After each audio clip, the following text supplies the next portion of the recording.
పోపు చేసి అయ్యో పోపు గిన్నెలో పోపు చేసి ఇచ్చింది. నాకు ఇంత చిన్నలాగా అయితే పోపు చేయడం నాకు అన్ని కేజీ 2 కేజీ గిన్నెలు ఉంటాయి నాకు.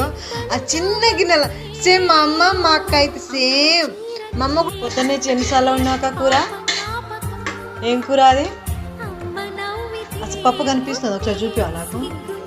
ఏది అలా కుక్కర్ తప్ప అలా మాడిపోయింది తప్ప ఒకసారి చూపి పప్పు ఉంది అలా పావుకులంతా మెల్మెక్క కొడుకు ఆల్రెడీ మా అక్కయ్యో పప్పు ఉందండి. టమాటా పప్పు అండి ఆల్రెడీ పొద్దున అయ్యో ఎన్నిసార్లు ఉంటుంది తెలుసా ఇంటికా. అయ్యో టమాటా కర్రీ కొంచెం ఇంతంతే ఉంటుంది.